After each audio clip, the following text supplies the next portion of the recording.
مو هواي. راوينا عمتك أدي عمتي اتهم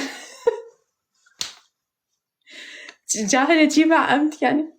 وصلت مرحلة ما جاي أفرق بين المجال. أنا ما جاي أفرق، أنا عبالي أنا بيا المشكلة يعني، من أشوف مثلا ما أفرق هاي منو أو هاي منو، عبالي بيا المشكلة. بعدين قلت يمكن لا، نسق المكياج أو شكل المكياج اللي يحطونه صار يشبه بعض، فالناس صارت تشبه بعض.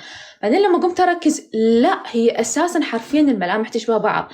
مثلا بنات أمانة سووا حنج، هذين اللي يسوون حنج بس مو هالطولة طالع يعني عارفة متباعين للبروفايل مالتها أساساً حتى اقروا عنه بروفايل الأنثى هو حنجها يصير صغير عادي، هي الأنثى ما يصير عندها شيء طالع هيك لبرا.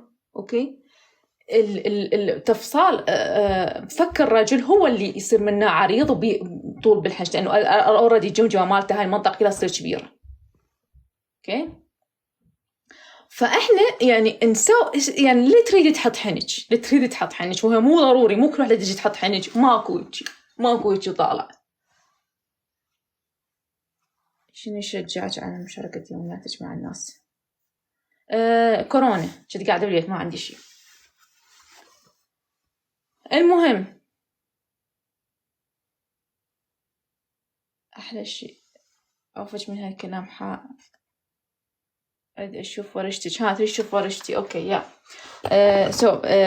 شوف ورشتي. بس خلينا نسولف إحنا البنات نحب نسولف هاي الأشياء يعني. خلينا نسولف شوية بالتجميل. يعني التجميل أنا واحدة ضاغطني التجميل ورد أحكي بيه، ضاغطتني المبالغة بالتجميل ورد أحكي بيه. هذا اللي حطه هنا مخدات، رجاء بليز بنات أي وحدة يحاولون يقنعون تحطين مخدات، لا تحطين مخدات منها والله العظيم وجهك يصير مثل وجه، يعني مع احترامي للعابرات جنسيا أو المتحولات، بس فعلا الوجه الأنثى يصير هيك شكلها عابرة جنسيا، ما تصير أنثى. فقللوا هاي المخدات، قللوا هذا الشي اسمه. كاتبة لغلوغ وحدة بشرة عمتك ما نفخت اللغلوغ؟ لا عمتي أنا تعاركت ويا فاضل أو البارحة يمكن أي تعاركت وياه لأنه فاضل شابهولك يصرف زين بأشياء إحنا ما نحتاج البيت ولا نريدها. يعني هو قاعد يقرر المطبخ شنو محتاج أجهزة نجيب، فأجي ألقاه حاط منزل أجهزة وأنا أصلا ما أريد إنه ما أستخدمهن.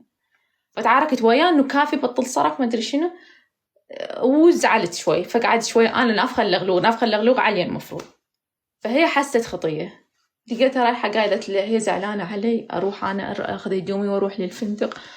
قلت لها هو الموضوع يمك سهل، انت لا تدوري مشاكل ولا تخرقين القوانين، بس هو الموضوع ابنك اللي ما مستقر. أنا هم فلا ما تنفخ لغلوغ. هي أريد أشوف ورشتك.